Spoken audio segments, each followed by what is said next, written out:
हमें अपने जीवन में कभी ना कभी किसी प्रकार की उत्पादों का आवश्यकता तो होती है। इसमें कुछ बहुत जरूरी होता है और इसे बहुत जल्द ही वितरित करने की आवश्यकता है। तो फिर हम क्या करें? कभी कभी हम अपने जीवन की कमियों के लिए खुद को कोसते हैं और निराश से करहारते हैं।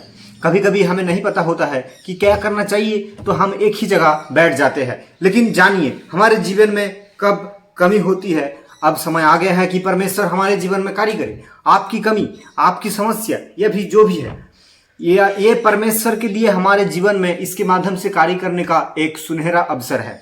संसार में ऐसा कोई नहीं है जिसे कोई दुख या अभाव ना हो सकता है कि आपको अभी किसी बीमारी से उबरने का जरूरत है, या फिर आपकी शादी नहीं हो रही है। हो सकता है आपका सारा होमवर्क छूट गया है, या आपका बेटा खराब रास्ते पर जा रहा है, या आपकी पति शराबी है, या फिर अपनी पत्नी आपसे प्यार नहीं करती है, या आप दोनों के बीच में कोई गलतफहमी है, या आप किसी भी तरह से भय, दुख, कलह आदि समस्या से गुजर रहे हो। चाहे आपके जीवन में कुछ भी हो, विश्वास रखें कि अब प्रभु यीशु को कार्य करने के लिए सही समय है। प्रभु परमेश्वर आपके जीवन में कार्य करने के लिए उत्सुकता से प्रतीक्षा कर रहे हैं, क्योंकि यहोवा परमेश्वर अंततः एक प्रेम करने वाला परमेश्वर और पिता है, क्योंकि उसने अपने वचन के द्वारा प्रतिज्ञा की है कि वो ऐसा ही करेगा। लेकिन हमें उसके लिए क्या करना चाहिए? लाखों गैलन पानी से भरा जलाशय आपके घर के पाइप के द्वारा पहुंचता है। उस पाइप के सिर पर एक नल लगा होता है। जब आप उस नल को चालू करते हैं तो पानी का एक धारा बहती है, जो आपको घरेलू कंटेनरों को साफ पानी देते हैं। लेकिन अगर आप उस कॉल को नहीं खोलेंगे तो आपको क्या मिलेगा? नियत समय में परमेश्वर की निगरानी। अब्राहम एक ऐतिहासिक व्यक्ति थे। शादी के बाद कई वर्षों तक उनके कोई संतान नहीं हुई, लेकिन आश्चर्य की बात यह है, बुढ़ापे में उन्हें एक बेटा हुआ। ढलता हुआ वैवाहिक जीवन खुशहाली से खिलने लगा। वो अपने प्यारे बेटे को गोद में लेकर चूमते थे और संगीत सुनाकर उसे सुलाते थे। जैसे जैसे लड़का बड़ा हुआ, वैसे वैसे उसके प्रति पिता का जिम्मेदारी और अपेक्षाएं भी बढ़ती गई। और उसी क्षण अचानक एक दिन परमेश्वर ने अब्राहम से अपने बेटे की बलि चढ़ाने के लिए कहा। वो समझ नहीं सका कि वो क्या करेगा। बुढ़ापे में उनका इकलौता बेटा, बुढ़ापा ही एकमात्र सहारा है, उनके बेटे ही था। मृत्यु के समय ये केवल मुंह में पानी देने वाला था। इतना ही नहीं, मरने के बाद कंधा देने वाला तो कोई ना कोई चाहिए। और उस बुढ़ापे की एकलौती लाठी आज टूटने वाली है। अब क्या किया जा सकता है? कौन कह सकता है? कौन उसके लिए सोच सकता है? अगर उसके पास एक और दीपक होता तो वो कुछ अलग कुछ सोचता। दुख, दर्द, निराश, अकेलापन, तबाही, लाचारी, जरूरत और नुकसान, एक ही गहरी भावना उस पर हावी हो गई। मोमबत्ती जैसी रोशनी भी उसके सामने नहीं थे। प्रिय मित्र, क्या आपके जीवन में भी कभी ऐसा समय आया है जब आपको लगा कि परमेश्वर आपके भी विरुद्ध है? यहाँ हम जिस अब्राहम का विचार कर रहे हैं वो कोई काल्पनिक व्यक्ति नहीं है। वो हमारे जैसा एक मांसल था और हमारे जैसा ही विचारशील और आकर्षक। बेटे ने पिता से पूछा, पिताजी होम बोली के लिए मेमना कहीं है? तब पिता का हृदय तो चिल्ला उठा। लेकिन इब्राहिम ने अपने जीवन में कोई बार परमेश्वर की प्यार और परमेश्वर की देखभाल का अनुभव किया। पहले तो वो कोई जवाब नहीं दे पाया होगा, परंतु उसके हृदय में विश्वास की बिजली तो काम करने लगी और उसने अपने बेटे से कहा, मेरे बेटे, परमेश्वर स्वयं होम बोली के लिए मेमने को तैयार करेगा। उसके शब्द तो दर्द भरे थे, लेकिन वो आशा से भी भरा हुआ था। जब अब्राहम ने ऐसा कहा तो इसे अपनी पुरानी भावनाओं को कारण कहा और परमेश्वर ने अब्राहम के लिए एक भेड़ भी प्रस्तुत किया। परमेश्वर हमारे जीवन की आवश्यकता को विचारों के अनुसार कार्य करेंगे। वो हमारे जीवन की जरूरतों को प्रचुर प्रवाह भेजेगा।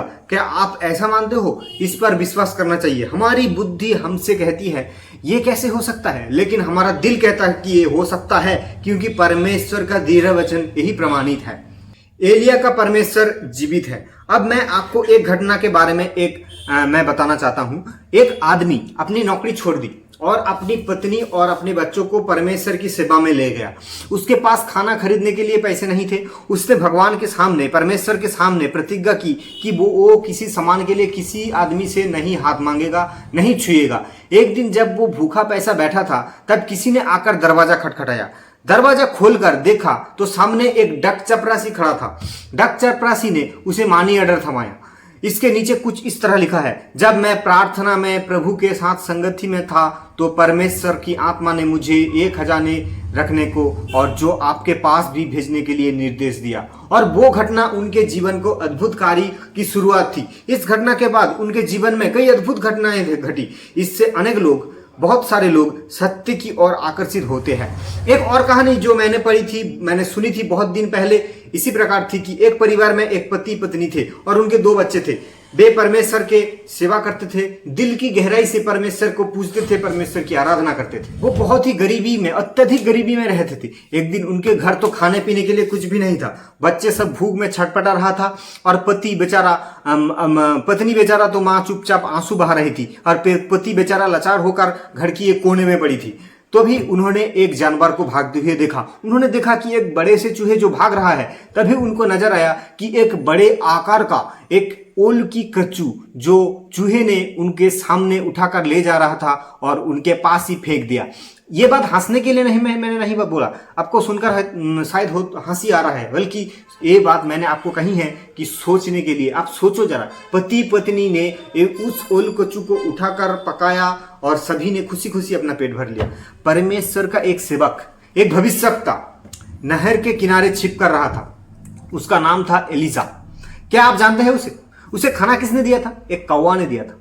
कौवा प्रतिदिन आकर उसे रोटी और मांस देता था। आप ये नहीं सोचेंगे कि ये एक परी कथा है। परमेश्वर, सभी चीजें परमेश्वर के पास सब कुछ संभव है। आप जानते हैं कि ऐसा क्यों कर रहा है? कभी कभी मेरे जीवन में, आपके जीवन में किसी चमत्कार की आवश्यकता होती है। एक मीटिंग में मैंने कुछ लोगों को, जब मेरा सामने था और एक मीटिंग चल रहा था, मैंने लोगों को इस तरह बताया कि अगर कोई अपनी बीमारी से ठीक होना चाहता है तो अपना हाथ उठाए। ये किसी भी तरह कोई बीमारी हो सकता है। मैं आपके लिए प्रार्थना करूंगा। बाप रे, कम से कम 75% हाथ खड़े कर दिए। मुझे वो दिन आज भी याद है। हाँ, लोगों की आज भी चमत्कारों की जरूरत है। रोग और कष्ट से मुक्ति की आवश्यकता सबकी जरूरत है, सबकी जरूरत है। यस मेरे भाई, हम इतना कुछ कर रहे हैं लेकिन मुक्ति नहीं मिल रही है। दुख, कष्ट, रोग, दर्द, अभाव आज भी हम पर अत्याचार कर ही जा रहा है। तो आपको अपने जीवन में एक अद्भुत कल्याण की आवश्यकता है और केवल प्रभु यीशु ही आपके लिए ऐसा कर सकता है। चमत्कारों के लिए जीवन गवाओ। एक बहन ने मुझे एक पत्र में कहा कि मैं नौकरी लेकर बहुत चिंतित थी और उस समय मुझे आपके शब्द याद आ गया, क्योंकि आपने कहा था जरूरत और चाहत के समय परमेश्वर के लिए काम करने का सही समय है। और ऐसा ही हुआ। परमेश्वर मेरे जीवन में अद्भुत काम किया। भाई, ये काल्पनिक बातें नहीं है, कोई काल्पनिक कहानी नहीं है। मैं जो कुछ भी आपको बता रहा हूं वो कोई भी काल्पनिक नहीं है, वो सत्य है।